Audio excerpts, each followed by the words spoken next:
ना शिकार के बीच में से। ए, रुक रुक। आज ऊपर वाला हमनी पे बहुत मेहरबान बाणे। एक के साथ एगो फ्री दे देले बाड़े। दोनों के शिकार करे में बड़ा मजा आई।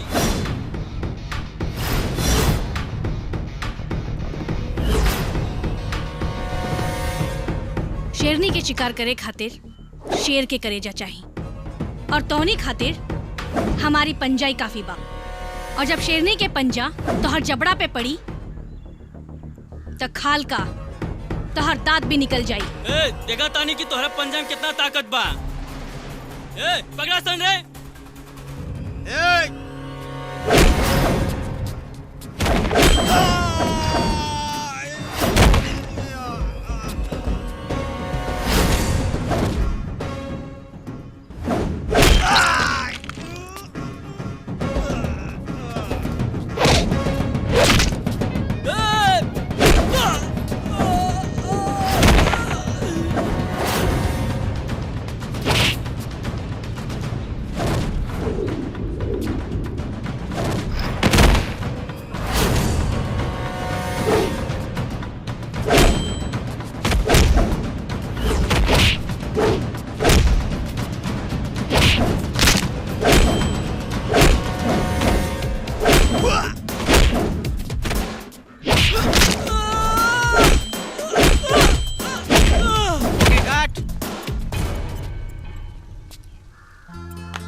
सब लोग ठीक हो ना?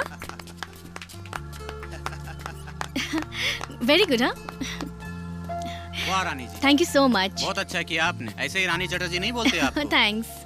हाँ मैडम, कल से शूटिंग शिफ्ट हो रही है, हमें लोकेशन चेंज करनी होगी। ओके, बहुत दूर जाना है? जी। आज रात को निकलना पड़ेगा फिर। हाँ जी। वाह मैडम। हाँ? रानी जी, कमाल के शॉट देले बनी रहुआ। Thank you. वाकई लाजवाब। अच्छा मैडम, एक बार बलदेव जी रुआ से बात करल चाहता नहीं। अच्छा, 1 मिनट बात कर ली। हाँ सर, 1 सेकेंड। नमस्ते बलदेव जी। नमस्कार, कैसी हैं आप? मैं एकदम ठीक हूँ। कुणाल आपकी बहुत तारीफ कर रहा था। आपकी शूटिंग की, आपकी एक्टिंग की, आपकी फाइट की।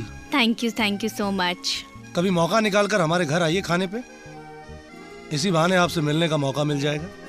बलदेव जी, मैं सच में आना चाहती थी आपके घर, पर अभी भी डायरेक्टर ने कहा कि हमारी शिफ्टिंग हो रही है और इमीडिएटली कहीं और जा रहे हैं जो काफी दूर है, तो मुझे आज ही रात निकलना पड़ेगा।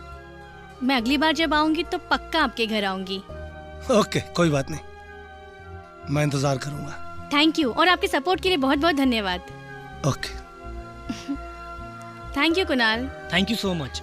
वैसे मैं आपसे एक बात कहना चाहती हूँ, आप काफी गुड लुकिंग हैं। आप फिल्मों में क्यों नहीं ट्राई करते? आप एकदम हीरो लगते हैं। सच में? हाँ।